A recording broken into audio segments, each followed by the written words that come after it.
நாளைக்கான வீடியோவில் என்ன நடக்குன்னு சொல்லிட்டு பார்க்கலாம். வீடியோக்குள்ளே போகிறதுக்கு முன்னாடி நம்ம சேனலை சப்ஸ்கிரைப் பண்ணிவிட்டு பக்கத்தில் இருக்க லைக் பட்டனை தட்டி விட்டுருங்க. வீடியோ வந்துட்டு செம்ம இன்ட்ரெஸ்டிங்காக இருக்குது. சரி வாங்க வீடியோக்குள்ளே போகலாம். ஃபஸ்ட்டு சீனில் வந்துட்டு நம்ம கௌதம் இந்திராவும் காரில் போய்கிட்டு இருக்காங்களே, அந்த சீன் தான் காமிச்சிட்டு இருக்காங்க. இந்திரா நீ கல்யாணிக்கிட்ட பேசுனியா அப்படின்னு சொல்லிட்டு கௌதம் பேச, இந்திரா அதெல்லாம் காதில் வாங்காமல் எதோ யோசனை பண்ணிக்க இருக்காங்க. இந்திரா உங்ககிட்ட தான் பேசுகிறேன் அப்படின்னு சொல்ல, என்ன கௌதம் சொன்ன அப்படின்றாங்க. சரியா போச்சு, என்ன நீ ஏன் இவ்வளோ அப்செட்டாக இருக்க அப்படின்னு கேட்க,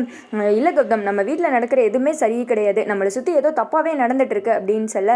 அதுக்காக ஏன் இந்திரா அதையே யோசிச்சுட்டு இருக்க, இங்கே பாரு நம்ம எவ்வளோ பிரச்சனையை ஒன்றா இருந்து ஃபேஸ் பண்ணியிருக்கோம், அது மாதிரி இதை எல்லாத்தையும் சரி பண்ணிடலாம், நீ கண்டதை யோசித்து மனசை போட்டு குழப்பிக்காத,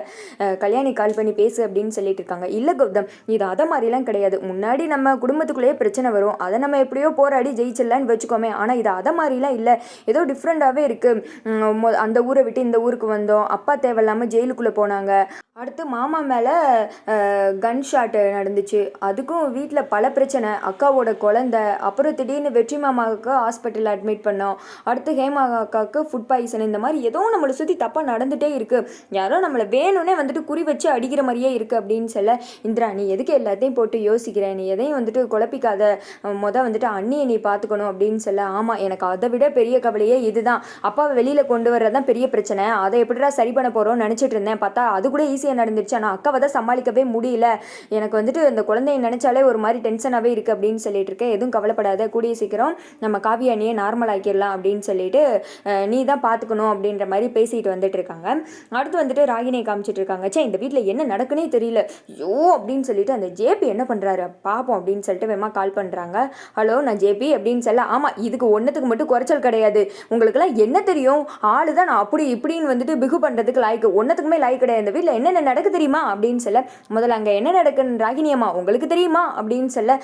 எல்லாமே தான் நடந்துட்டு இருக்கு, எல்லாமே சந்தோஷமா இருக்காங்க, ஆனால் அது தெரியாமல் நீங்கள் பண்ணுற பிளான் எல்லாம் சொதப்பிடுது, சை அந்த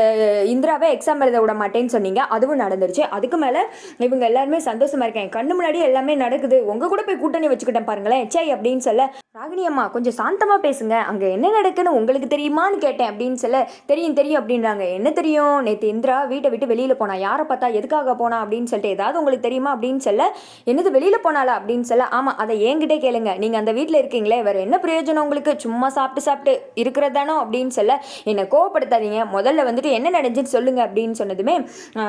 காவியாவோட குழந்தை செத்து போயிட்டு தான் நினச்சிட்டு இருக்காங்கல்ல அப்படின்னு சொல்ல, நினச்சிட்டு இருக்காங்களா அப்படின்னு சொல்லிட்டு ராகினி வந்துட்டு ஷாக் ஆகுறாங்க. ஆமாம் அங்கே என்ன நடந்துச்சுன்னு உங்களுக்கு கூட முழுசாக தெரியாதே, ஒரு பக்கம் அந்த இந்திரா எல்லாருமே கதறி அழுது துடிச்சிட்டு இருந்தாங்களே, எதுக்கு அந்த காவியாவோட குழந்தை இறந்து போயிடுச்சுன்னு நினச்சி தானே, ஆனால் அது இறக்கவே இல்லை அப்படின்னு சொல்ல, அப்புறம் என்னதான் ஆச்சு அப்படின்னு சொல்லி கேட்குறாங்க. அந்த குழந்தை அசைவு இல்லாமல் தான் இருந்துச்சு, ஆனால் திடீர்னு அந்த குழந்தை உடம்புல மூமெண்ட் வர ஆரம்பிச்சிருச்சு, அது அங்கே இருக்கிற ஆள்கள் மூலயமா என் ஆளுங்க எனக்கு தெரியப்படுத்தினாங்க, நான் அங்கே இருக்கிற ஒரு ஆயாவை சரி கட்டி அந்த குழந்தைய வந்துட்டு அப்படியே இங்கே கொண்டு வர வச்சிட்டேன், தலைமறை வாக்கிட்டேன் மறைச்சிட்டேன் அப்படின்னு சொல்ல, அப்போ காவிய குழந்தை இன்னும் உசுரோடு தான் இருக்கா அப்படின்னு சொல்ல, ஆமாம் ஆமாம் அதனால தான் நேற்று இந்திரா அந்த பிரச்சனைக்காண்டி தான் வெளியில் வந்திருக்கா, திடீர்னு அந்த ஆயா என்ன ஆச்சுன்னு தெரியல, மனசு மாதிரி இந்திரா கிட்ட உண்மை சொல்ல போறேன்னு கால் பண்ணி சொல்லிடுச்சு, நல்ல வேலைக்கு அங்கே நம்ம ஆள் செட் பண்ணி வச்சிருக்கோம்ல வேலைக்காரி, அவன் மூலயமா எனக்கு விஷயம் தெரிஞ்சதுனால தான் நான் அந்த அம்மாவை வந்துட்டு மறுபடியும் ஆளுகளை வச்சு கிட்னாப் பண்ணிட்டேன் அப்படின்ற மாதிரி சொல்ல,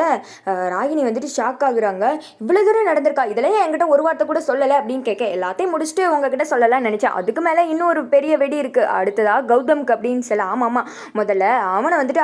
தூக்கணும், அப்பனா தான் இந்த இந்திரா அடங்குவா, கௌதம் இருக்கிற திமிரில் தான் அவன் வந்துட்டு மேலே மேலே ஆடிக்கிட்டு இருக்கா அப்படின்னு சொல்லிட்டு சொல்ல, அதுக்கு ஒரு பிளான் வச்சிருக்கேன் அப்படின்னு சொல்லிட்டு ஒரு பெரிய பிளான் சொல்கிறாங்க. சூப்பர், இப்போ தான் வந்துட்டு ரொம்ப சந்தோஷமாக இருக்குது, உடனே கதிர்கிட்ட அப்படின்னு சொல்ல, நீ எதுவுமே சொல்ல வேணாம், அங்கே என்ன நடக்கு ஏது நடக்கு அப்பப்போ எனக்கு ஃபோன் பண்ணி சொல்லுங்கள், அது மட்டும் போதும் அப்படின்னு சொல்லிட்டு ஃபோனை கட் பண்ணிவிட்டு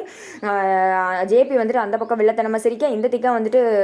ராகினி வந்துட்டு சிரிச்சிட்டு இருக்காங்க. இப்படியே வந்துட்டு இந்த குடும்பத்தை பிரிச்சிடணும், இந்திரா நீ என்ன செய்கிற நானும் பார்க்குறேன், அக்காவை நிம்மதியாகவே இருக்க விடாமல் பார்த்துக்கணும் அப்படின்னு சொல்லிட்டு இது பிளான் போட்டுட்டு இருக்கு. அடுத்த சீனில் காவியா அக்கா அவங்க அம்மா சாப்பாடு ஊட்டிட்டு இருக்காங்க. அம்மா எனக்கு போதும் அப்படின்னு சொல்லிட்டு உள்ளே போய் ரெஸ்ட் எடுக்க போயிடுறாங்க. அப்போ வந்துட்டு கதிர் ரூமை விட்டு வெளியில் வராங்க. காவியா கதிரை பார்த்து முறைச்சிக்கிட்டே உள்ளே போயிடுறேன். ஆமாம் இங்கே என்ன நடக்குது இங்கே பாருங்க, காவியா வர வர சரியே கிடையாது, அவளை ஏதாவது ஹாஸ்பிட்டலில் கொண்டு போய் பாருங்க அப்படின்னு சொல்லிட்டு, என்னடா அவன் சொல்லிக்கிட்டு இருக்கா, அவள் யார் உன் பொண்டாட்டி அது கூட உனக்கு தெரியாதா அப்படின்னு சொல்ல, ராகினி சொல்கிறாங்க எதுக்கு வந்துட்டு அவனையே குறை சொல்லிட்டு இருக்கீங்க, அவள் பண்ணுறது தானே இவன் சொல்கிறா அப்படின்னு சொல்ல, யாத்தே ராகினி உங்ககிட்டலாம் ஒன்றுமே கேட்கவே இல்லை, நீ கொஞ்சம் அமைதியாரு அப்படின்னு சொல்ல, ஆமாம் இந்த வீட்டில் வர வர என்ன நடக்குனே தெரியல, காலங்காத்தாலே 2 பேர் ஊர் சுத்த போயிட்டாங்க, அதெல்லாம் யாரும் கேட்கறது கிடையாது என்ன அப்படின்னு சொல்ல, அவள் பொண்டாட்டி கூட தானே போயிருக்கா அதில் என்ன இருக்குது அப்படின்னு சொல்ல, ஆமாம் அவள் பொண்டாட்டி பின்னாடி தெரியுற மாதிரி கதிரி அப்படி முந்தானி எப்படி தெரிய சொல்கிறீங்களா அப்படின்னு சொல்ல, அதில் என்ன இருக்குது தப்பு, நான் என் பொண்டாட்டி பின்னாடி தெரிஞ்சதுனால தான் இப்போ நான் இந்த இடத்துல இவ்வளோ நல்ல விதமாக இருக்கேன் என் முன்னேற்றத்துக்கு காரணம் என் பொண்டாட்டி தான், நான் பெருமையாக சொல்லுவேன் அப்படின்னு சொல்லிட்டு ராமச்சந்திரன் சொல்கிறாரு. அக்கா பார்த்தீங்க அக்கா அப்படின்னு சொல்லிட்டு மாற்றி மாற்றி சண்டைப்பட, ஐயோ கொஞ்சம் அமைதியாக இருங்க அப்படின்னு சொல்லிட்டு இந்த வீட்டில் என்ன தான் நடக்குன்னு எனக்கு தெரியல, ஒரே பிரச்சனைக்கு மேலே பிரச்சனையாக இருக்குது அப்படின்னு சொல்ல, அக்கா இதுக்கு ஒரே ஒரு வழி தான்க்கா இருக்குது, செய்ய வேண்டியதெல்லாம் செஞ்சாச்சா, நீயே யோசித்து பாரு, குழந்தை வந்துட்டு வீட்டில் பறி போயிருக்கு, அதுக்கு பிண்டம் கொடுக்கணும்ல அப்படின்னு சொல்ல காவியாவோட அம்மா ஷாக் ஆகுறாங்க. சம்மந்தி அப்படி வந்துட்டு எந்த சாங்கியமும் கிடையாது, அப்படிலாம் குழந்தைக்கெல்லாம் பண்ண மாட்டாங்க, நம்ம காவியாவை மேலே கஷ்டப்படுத்தாதீங்க அப்படின்னு சொல்ல ஜெயா வந்துட்டு யோசித்து பார்க்குறாங்க. ஒரு வேளை அந்த குழந்தை உசுரோடு இருக்குன்னு பிண்டம் கொடுக்காம இருக்கிறதுனால தான் அந்த குருஜி சொல்லியிருப்பாரோ அப்படின்னு சொல்லிட்டு யோசிச்சுட்டு இருக்க. இங்கே பாரு ஜெயா, நீயா முடிவெடு, இந்த ராகினி பேச்சை கேட்டு எதுவும் முடிவெடுக்காது அப்படின்னு சொல்ல, அக்கா நீ சரின்னு சொல்லுக்கா, அதெல்லாம் பண்ணிடலாம்க்கா அப்படின்னு சொல்ல, இந்த சம்மந்திக்கெல்லாம் ஒன்றுமே தெரியாது, இவங்க பேச்சை கேட்காதீங்க அப்படின்னு சொல்லிட்டு சொல்ல, எங்கள் சித்திக்கு ஒன்றும் தெரியாது அக்கா அப்படின்னு சொல்லிட்டு கதிர் லூசு பைய வேற சண்டைக்கு வர ஜெயா வந்துட்டு பண்ணிடுவோம் அப்படின்னு சொல்லிடுற. நல்ல வேலைக்கு இது மூலயமா எப்படியாவது அந்த காவியாவை அடங்கி உடங்கி ஒரு மூலையில் உட்கார வச்சுன்னு அடுத்து கௌதம தூக்கிடணும், இந்திராக்கு என்ன பண்ணன்னு தெரியாமல் திருதுன்னு முடிக்கணும் அப்படின்னு சொல்லிட்டு இவங்க பிளான் போட்டுட்டு இருக்காங்க. அடுத்த சீனில் ஜேபி வந்துட்டு அவங்க மகன் ஃபோட்டோவை பார்த்துட்டு சந்தோஷமாக இருக்கு. அந்த இடத்துக்கு அவங்க கணக்காப்பில் வர்றாரு. என்னங்க ரொம்ப சந்தோஷமா இருக்க மாதிரி தெரியுது அப்படின்னு சொல்ல, ஆமாம் இந்திராவை நிலக்குள்ளேயே வச்சிட்டால, அதை நினைக்கும் போது தான் சந்தோஷமா இருக்கா, ஆனால் அவளை வந்துட்டு இப்படியே விடக்கூடாது, இன்னும் மேலே அவளை அடிக்கணும், அதுக்கு வந்துட்டு அந்த கௌதம தூக்கணும் அப்படின்னு சொல்ல, ஐயா பார்த்தியா அந்த கௌதம இந்திராவும் ரொம்ப புத்திசாலி மாதிரி தெரியுது, அது வேற ஏதாவது பிளான் சொதப்பிடுச்சுன்னா அப்படின்னு சொல்ல, கணக்கு அதெல்லாம் எனக்கு நல்லாவே தெரியும், அதுக்கு தான் அவங்க வீட்டில் கருப்பாடு ஒன்று ஏற்பாடு பண்ணி வச்சிருக்கேன், இப்போ என்ன நடக்குன்னு பாரு அப்படின்னு சொல்லிட்டு கதிருக்கு தான் கால் பண்ணுறாங்க. கதிர் வந்துட்டு ஜேபி ஃபோனை பார்த்ததுமே ஃபோன் அட்டன் பண்ணிட்டு சொல்லுங்க அப்படின்னு சொல்ல, உனக்கு ஒரு பிளான் அப்படின்ற மாதிரி இந்த பக்கம் ஜேபி வந்துட்டு பயங்கரமான ஒரு பிளான் சொல்ல, அதெல்லாம் பண்ணிடலாம் அப்படின்னு சொல்லிட்டு கதிர் அந்த தேக்கம் பூபு மாடு மாதிரி மண்டையாட்டிக்கிட்டு அதோட பார்த்தீங்கன்னா இந்த வீடியோ வந்துட்டு முடிஞ்சிருது.